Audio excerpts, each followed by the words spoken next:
I don't think that I've touched upon this specific subject since I started this antagonist series, and I felt that it's worth mentioning and showing that I'm aware that there is plenty of media out there that I either haven't come into contact with that might perfectly suit my taste in female antagonists, check all the boxes I'm looking for in those types of characters. But on the other hand, I've also been reading multiple books a day ever since I was a small child. Then came movies, TV shows, games, unfortunately manga and Asian web novels, light novels in general. So hopefully my scope isn't that small, or at least I would like to think so. And during the past few months, I did search various franchises for specifically female villains, some of which I knew about, some of which I've just forgot. I've mentioned my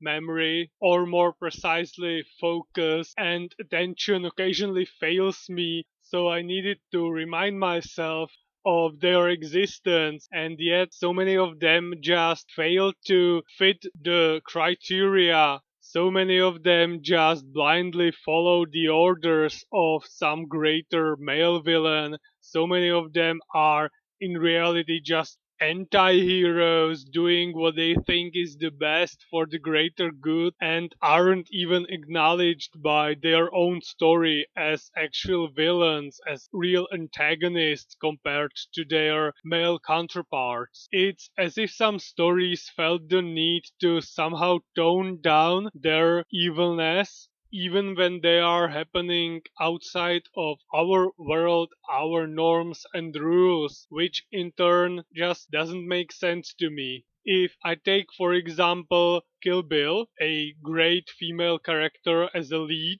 the protagonist, absolutely not a hero. She is in no way, shape, or form a good person, but she is the good guy in that story, and there are some evil women on the other side.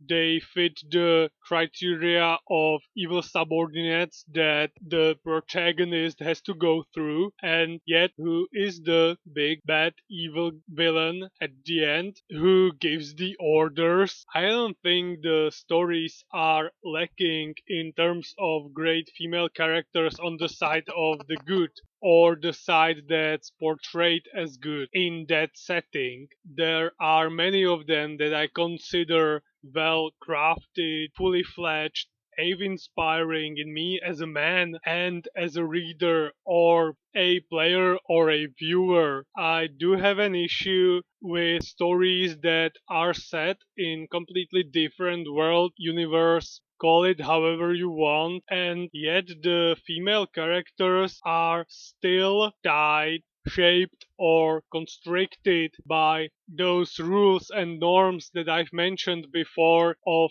our own world. Their options limited to what would be viewed as a norm in our world, their opinions based on what we've experienced during our history in our world, and then these restrictions get multiplied by an obscene number for the female villains. I have obviously interacted with a lot more stories with a male protagonist than a female, and yet there are quite a few of them that I would consider on par with my all-time favorites in terms of male characters and protagonists. I do still find many things that I would like to avoid in terms of female characters in general in my stories, even though I don't think I'll ever be able to write a good female protagonist, but I would definitely like to have good female characters introduced in my stories. But my focus is definitely on the female antagonist, who I would like to completely detach from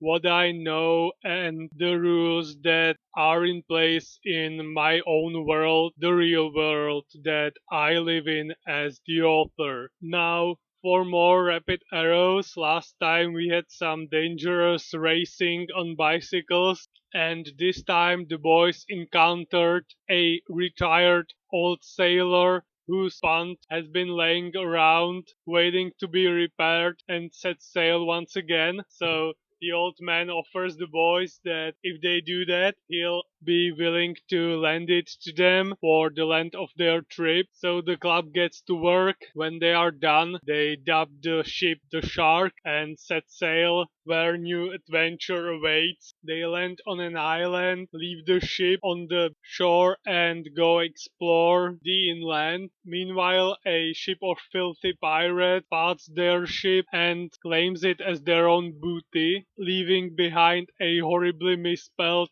message on a sign saying that the pirates stole the ship. When the boys come back and find the message, Speedy immediately climbs up a tree to try and locate the shark, and the boys then immediately jump into the water and swim for their ship. They reclaim it, and after a grand aquatic battle, they do capsize the pirates' vessel using oars and finally forcing out of the pirates an admission that they indeed are a filthy wreck of buccaneers, and then they sail back onto the island and proclaim it the maritime base of the Rapid Arrows, while Redcap jokes about finding their own Friday somewhere in the woods. The next one changes in tone quite a lot. It's way heavier and definitely more serious, as some of Fogler's stories can get. Yindra Hoyer notices a boy that hasn't been doing that great in his studies, writing something. He warns the rest of the boys, and they follow the boy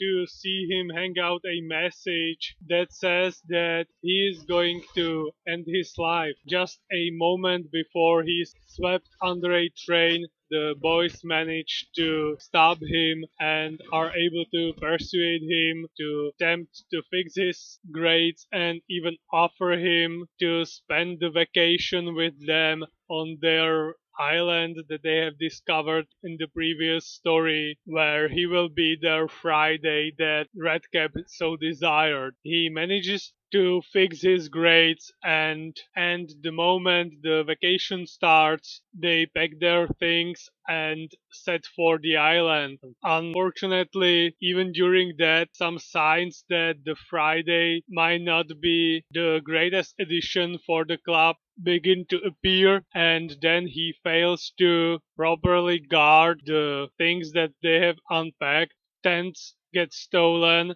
and the rest of the club has to fight for them using cones as ammunition. Things really do start to sour, and when he even capsizes the ship when they are carrying all their baggage to the island, he is finally struck out of the club and forced to reimburse Speedy for his new boots that he lost during the incident, showing that the remorse that he was showing after his attempt to deal with his problems in school might not have been completely genuine. When they get rid of his, as Speedy said, Dan Planter, they are finally ready to enjoy their vacation. During the night, they hear some noises and find out some poachers that are illegally fishing on the lake, and while trying to stop their nefarious activities, Redcap gets mortally wounded, completely killed, or so he says, by a rock one of the poachers throws in an attempt to scare the boys away. That doesn't work, and they report the poachers who retreated the next day to the official who is responsible for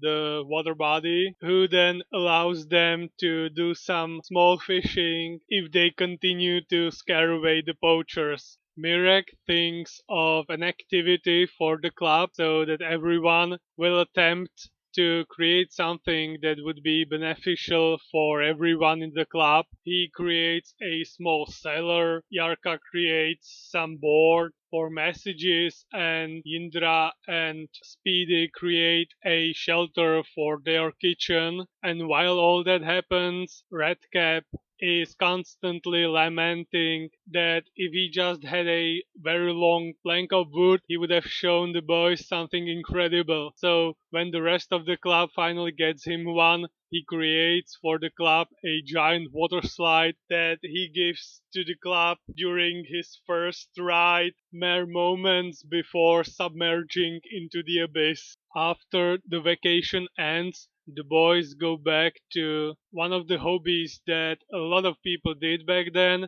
collecting stamps, and they hear from an old lady in the house that there was a man that used to collect them as well, and one day he left with a big crate full of stamps, and no one has ever seen him again. After more investigation and getting some hints from the residents, the leads lead them to the attic, where after a short scare where the wind drops down some bags, they search the entire attic and finally find a message, a last letter the previously mentioned collector wrote before his demise, leaving some hints that could help in resolving the mystery of his death, and where the stamp collection that he was known for disappeared too.